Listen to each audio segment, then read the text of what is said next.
A paz, irmãos e irmãs, que a bênção do Deus Todo-Poderoso esteja sobre cada um de vocês. Vamos iniciar esse evangelho de hoje traçando sobre nós o sinal da nossa fé.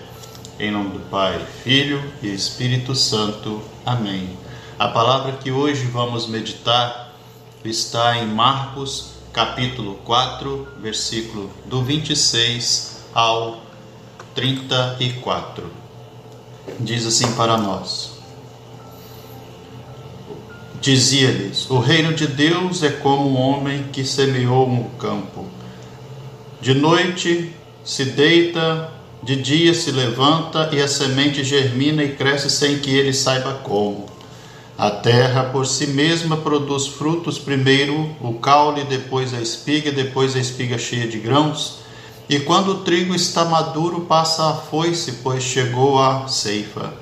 Dizia também: com que compararemos o reino de Deus? Com que parábola o explicaremos? Com uma semente de mostarda? Quando é semeada na terra, é uma menor das sementes.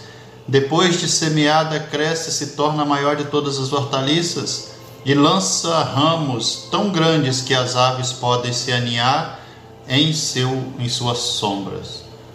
Com muitas parábolas semelhantes, lhe expunha a mensagem, adaptando a sua capacidade. Sem parábolas, não lhe expunha nada, mas em particular explicava tudo a seus discípulos. Palavra do Senhor.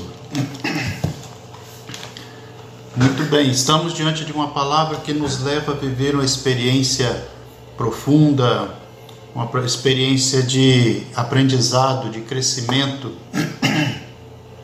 E essa palavra que vem falar sobre o reino de Deus, ela nos traz detalhes interessantes, particularmente muito chamativos. Por exemplo, fala de um reino de Deus, dessa semente, desse grão de mostarda que cresce e fica gigante, não é isso? E esse reino de Deus não se trata de um poder político. Primeiro passo que precisamos compreender: não se trata de um poder político. Ele fala de algo diferente, de um reinado divino no coração do ser humano. Um reinado de Deus no coração de cada um de nós. Nós precisamos viver essa experiência e aprender com Deus aonde o reinado de Deus precisa acontecer no tempo de hoje. Aonde? E um detalhe interessante: como foi usado essa parábola? Foi plantado a semente, e com o tempo vai crescendo. Com o tempo.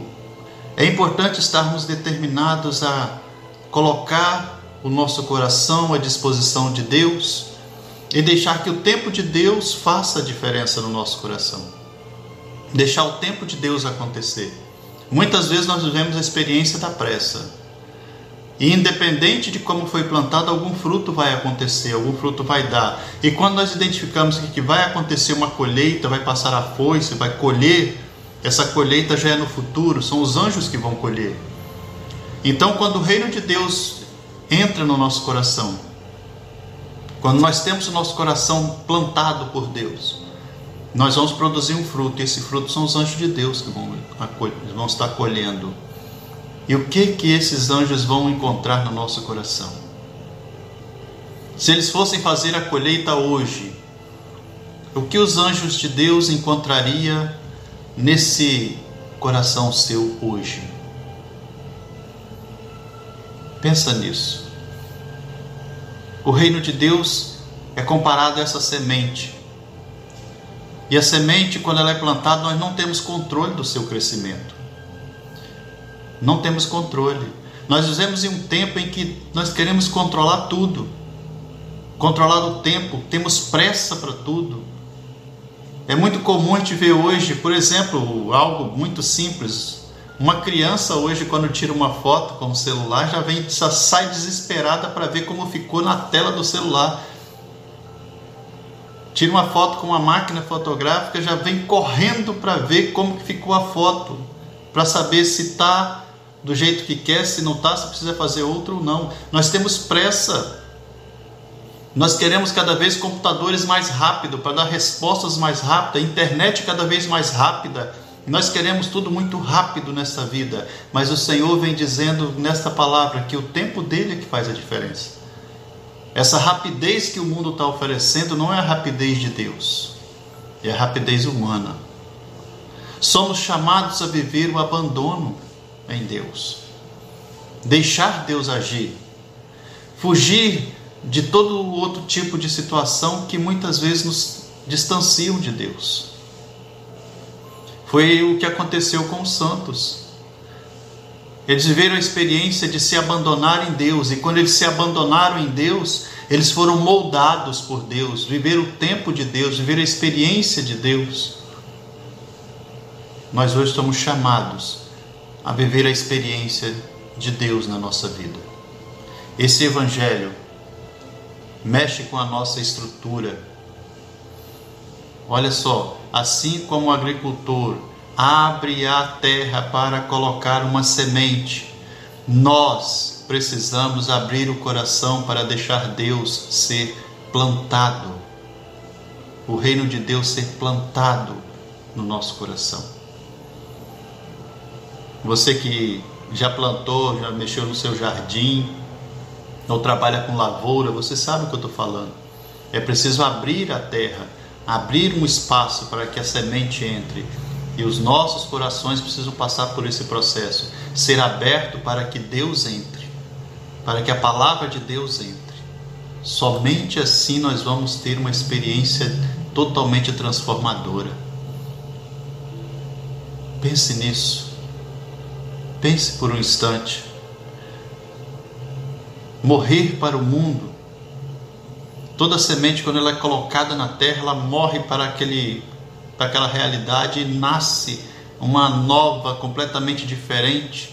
Então é morrer para o mundo, morrer para a pressa, morrer para as minhas vontades, abandonar tudo aquilo que não é vontade de Deus. É hora de se abandonar em Deus, é hora de se colocar diante de Deus, é hora de confiar em Deus, crescer no tempo de Deus. O tempo de Deus vai fazer você crescer, vai te dar a estrutura, vai te dar a fortaleza, vai te dar tudo que você precisa. Deus vai fazer de você uma pessoa frutificante, mas é no tempo dele. É no tempo dele. A pressa humana é diferente. Nós precisamos viver a experiência do tempo de Deus. Veja um exemplo. Quando nós fazemos algumas escolhas na nossa vida. Porque um detalhe muito interessante que nós vemos aqui na palavra é que mesmo sendo pequeno, se tiver humildade, Deus fará grande. Percebeu? Aquela semente pequenininha do grão de mostarda nos leva a refletir sobre o nosso tamanho, a nossa pequenez. Mas mesmo sendo pequeno, se for plantado, se for colocado no lugar certo, se for regado na hora certa, se for deixado ali à disposição do mestre, à disposição do agricultor, à disposição de Deus, com certeza vai crescer, vai ficar grande e vai servir de sombra, vai servir de proteção para os outros. Um exemplo bíblico interessante que eu encontrei, eu acho muito favorável à nossa compreensão, é o exemplo, a falta de humildade de Eva e Adão. Esse casal, Adão e Eva estavam no paraíso, mas quando lhe faltou humildade, eles foram expulsos do paraíso. Quando falta humildade, a gente perde tudo. A falta de humildade nos diminui, nos reduz, nos limita, distancia, expulsa as pessoas de perto da gente e expulsa a gente de perto das pessoas. Já vemos diferente no Novo Testamento, em Lucas, por exemplo, quando Maria, na sua pequenez, mesmo sendo simples, ela ouve o que Deus fala através do anjo, obedece, acolhe. e se torna mãe do Salvador. Um exemplo eterno para nós, para cada um de nós. Olha a diferença. Os pequenos foram exaltados e os grandes, aqueles que queriam ficar no topo, queriam tomar a posição de qualquer jeito, se tornaram expulsos do paraíso. Jesus também nos deu um exemplo, que está em Filipenses capítulo 2. Jesus, mesmo sendo Senhor, sendo soberano, sendo Deus, tendo a sua condição divina, tornou-se pequeno, servo, obediente até a morte e morte de cruz. Mas diz a palavra que por causa dessa obediência dele, por causa dessa qualidade de humildade dele, o nome dele foi exaltado acima de todos os nomes. Estamos diante de uma decisão, de uma escolha. Vamos seguir o exemplo de Adão e Eva, ou vamos seguir o exemplo de Maria, o exemplo de Jesus?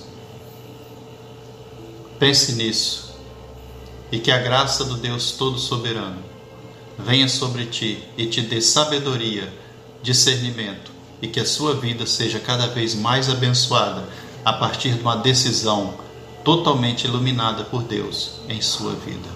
Deus te abençoe e te guarde. Faça a sua escolha hoje. Seguirá o exemplo de Adão e Eva ou o exemplo de Maria e de Jesus? Louvado seja o nome do nosso Senhor Jesus Cristo. Para sempre seja louvado. Em nome do Pai, Filho e Espírito Santo. Amém. Você é chamado a ser santo. Seja feliz.